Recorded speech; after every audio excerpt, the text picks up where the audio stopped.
दोस्तों इस वीडियो के माध्यम से हम डिस्कस करेंगे कि जो पूर्व चयनित शिक्षक हैं जिनका टीजीटी पीजीटी में पिछले वर्ष की भर्तियों में चयन हो चुका है और वर्तमान में कार्यरत हैं, तो क्या उन शिक्षकों को इस भर्ती में आवेदन करना चाहिए, क्या कहता है विभागीय नियम, उसके बारे में भी देखेंगे। और अगर आप यहाँ पर चयनित होते हैं तो जो आपका सेवा लाभ है, जो आपका वेतन संरक्षण है, उसका क्या होगा, क्या आपको वो सारे बेनिफिट्स पुरानी सेवा के मिल पाएंगे, कैसे एनओसी लेनी है, इन सभी पॉइंट्स पर डिटेल से बात करेंगे। तो वीडियो को आप लोग एंड तक ज़रूर देखिएगा। तो चलिए वीडियो को स्टार्ट करते हैं। तो सबसे पहले हम बात करते हैं कि आप लोगों को कब टीजीटी पीजीटी में आवेदन करना चाहिए।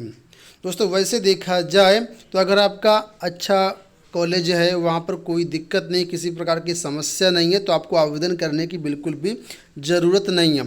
लेकिन किन परिस्थितियों में आपको आवेदन करना चाहिए वो आप समझ लीजिए। सबसे पहली बात, जहाँ पर आप कार्यरत हैं उस विद्यालय का माहौल अगर आपके अनुकूल नहीं है, वहाँ पर जातिवाद, सामंतवाद, इस तरह की व्यवस्था है, आपके साथ उचित व्यवहार नहीं किया जाता है, आपको जो काम है वो आपके कार्यशैली के अनुसार नहीं दिए जाते हैं, ऊंच नीच का माहौल वहाँ पर है, तो इस तरीके का अगर माहौल है तो आप बिल्कुल आवेदन कर सकते हैं। अब दूसरा पॉइंट यहाँ पर ये आता है कि अगर आपका प्रिंसिपल या आपका मैनेजर आपको प्रताड़ित कर रहा है, आपका शोषण कर रहा है, उस केस में भी आपको आवेदन करना चाहिए। तीसरा पॉइंट, अगर आपके विद्यालय में जूनियर टीचर को सीनियर बना दिया जाता है, सीनियर को जूनियर कर दिया जाता है, इस तरह की व्यवस्था चल रही है, मैनेजर अपने हिसाब से वहाँ पर काम कर रहा है, तब भी आपको आवेदन करना चाहिए। ठीक है। या चौथा पॉइंट उन सभी शिक्षकों के लिए जो चाहते हैं कि हमारा ट्रांसफ़र जब होगा भविष्य में तो मैनेजर हमारे लिए एनओसी नहीं देगा, ठीक है, या हमारा ट्रांसफ़र नहीं होने देगा, इस तरह के अगर कुछ भी आपको डाउट है, ठीक है, तो आप अपने लिए इस नई भर्ती में आवेदन कर सकते हैं और एक नई जॉब पा करके किसी अन्य जगह पर जा सकते हैं। ठीक है। तो कई सारे पॉइंट हो सकते हैं, आपको अपने अनुसार देखना है कि क्या आपको वाकई में यहाँ पर आवेदन करने की आवश्यकता है, क्या वाकई में आप इस स्कूल से जाना चाहते हैं। अगर आपको लगता है कि हाँ वाकई में हमें यहाँ पर जो है सम्मान नहीं मिलता है, तो आप बिल्कुल आवेदन कर सकते हैं। अब बहुत से शिक्षक ये पूछेंगे कि क्या सर हम वर्तमान में टीजीटी पर कार्यरत हैं, तो क्या हमें टीजीटी पर दोबारा आवेदन करना चाहिए, क्या ऐसा कोई रूल है कि हम टीजीटी पर आवेदन नहीं कर सकते, या वर्तमान में पीजीटी पर चयनित हैं तो क्या हमें पीजीटी पर आवेदन करने का दोबारा मौका मिलेगा या नहीं मिलेगा। तो दोस्तों आपको बता दें, इस पर सुप्रीम कोर्ट का एक आदेश है जिसके अंतर्गत आप समकक्ष पद पर भी आवेदन कर सकते हैं। समकक्ष पद पर आपको आवेदन करने से कोई रोक नहीं सकता, ये आपका एक फंडामेंटल राइट है। आपको पूरी स्वतंत्रता है कि आप टीजीटी पद पर चयनित हो तो टीजीटी पद पर भी आवेदन कर सकते हैं। ठीक है। अब दूसरी बात दोस्तों यहाँ पर ये है कि अगर आप आवेदन करते हैं तो क्या आवेदन करने से पहले आपको एनओसी लेने की ज़रूरत पड़ेगी या नहीं पड़ेगी। तो दोस्तों अगर नियम के अंतर्गत हम बात करें तो अगर आप चयनित हैं, आप कार्यरत हैं, तो आपको अपने एम्प्लॉयर से एनओसी लेने की ज़रूरत पड़ती है। आपको एनओसी लेना चाहिए, नियम यही कहता है। ठीक है। एनओसी कहाँ से मिलेगी, तो एनओसी आपको अपने मैनेजर के थ्रू मिल जाएगी। उसके लिए सिंपल सा एक एप्लीकेशन आपको लिखना होता है और वो इस एप्लीकेशन को आप अपने प्रधानाचार्य को फॉरवर्ड करेंगे।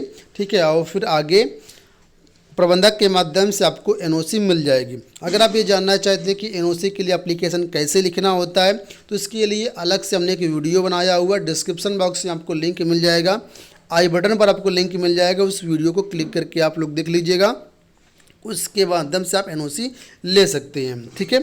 अब बात यह है कि अगर आपका ये प्रश्न है कि हम एनओसी तो ले लेंगे लेकिन हमारा मैनेजर एनओसी नहीं दे रहा है या नहीं दे सकता है, तब उस केस में क्या करें, हम क्या आवेदन करें या ना करें। दोस्तों आपको बता दें कि एनओसी मैनेजर को देना ही पड़ेगा।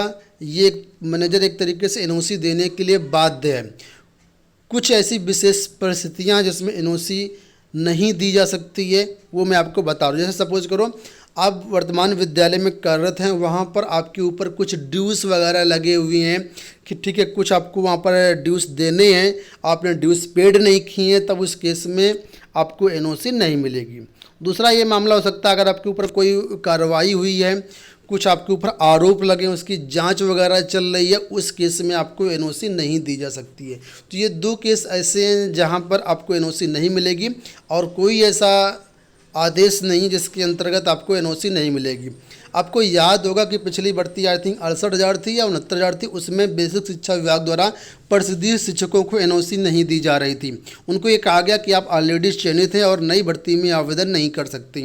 तो बहुत सारे प्राइमरी के शिक्षक साथी हाईकोर्ट गए और हाईकोर्ट ने इस मामले पर टिप्पणी दी। अभी हफ्ते या 10 दिन पहले ही ऐसा एक निर्णय आया था जिसमें हाईकोर्ट के द्वारा कहा गया कि समकक्ष पदों पर एनओसी बिल्कुल दी जाएगी, कोई भी एम्प्लॉयर या गवर्नमेंट एनओसी देने से मना नहीं कर सकती है।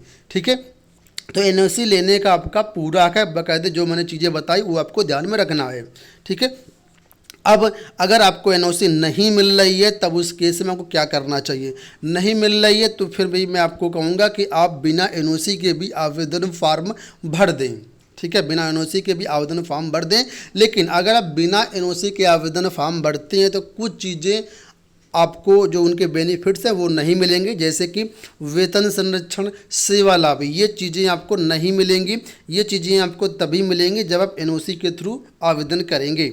ठीक है, अब ये वेतन संरक्षण सेवा लाभ क्या होता है दोस्तों, आपको बता दें कि अगर आप एनओसी लेते हैं और उसके बाद आवेदन करते हैं तो जहाँ पर भी आप चयनित होते हैं, ठीक है, तो वहाँ जब आप ज्वाइन करेंगे नए कॉलेज में तो क्या होता है, वहाँ पर आपका जो सेवा होती है वो टेम्परेरी होती है, एक तरीके से वहाँ प्रोबेशन पीरियड आपका फिर से चालू होगा। लेकिन वर्तमान में जहाँ पर आज ज्वाइनिंग है आपकी, आप कार्यरत हैं, अगर आपका 1 साल पूरा है तो यहाँ पर आप परमानेंट हो जाते हैं, आपका स्थायीकरण हो जाता है। तो एनएसयू के थ्रू जाते हैं तो आपको क्या है, एक प्रोसेस होता है यहाँ पर लैन, ठीक है, LIEN, लियन, इसके थ्रू जाते हैं तो यहाँ पर इसको बोलते हैं हम लोग टेक्निकल रिजाइनमेंट। ठीक है, टेक्निकल रिजाइन इसको बोलते हैं, तकनीकी त्यागपत्र बोलते हैं।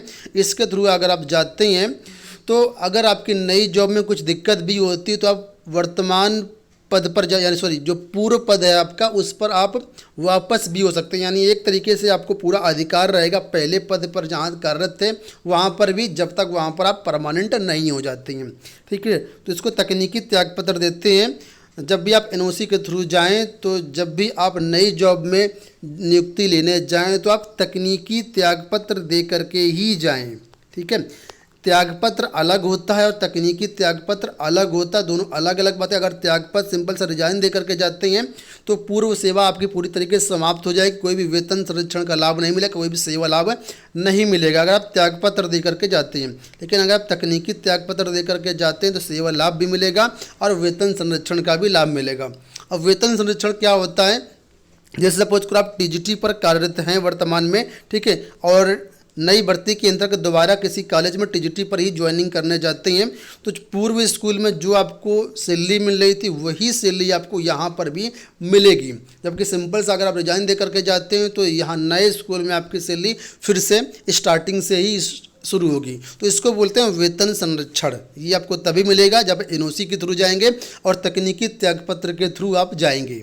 ठीक है, और साथ में जब आप तकनीकी त्यागपत्र के थ्रू जाते हैं तो आपको सेवा लाभ का भी पूरा फ़ायदा मिलेगा। तो ये कुछ टेक्निकल टर्म्स हैं, ठीक है, इसमें मैंने आसान भाषा में आपको समझाने का प्रयास किया। अगर इसको डिटेल से समझना चाहते हैं तो मैं आपको रिकमेंड करूंगा कि जो हमारे सीनियर टीचर हैं, ठीक है, जो कि माध्यमिक शिक्षक समाज के जो प्रमुख एक तरीके से फाउंडर भी आप कह सकते हैं, उन्होंने इसके बारे में डिटेल से वीडियो बनाया हुआ है कि किस नियम के अंतर्गत, किस धारा के अंतर्गत ये वेतन संरक्षण का लाभ मिलता है, कैसे सेवा लाभ मिलता है, क्या होता है तकनीकी त्यागपत्र।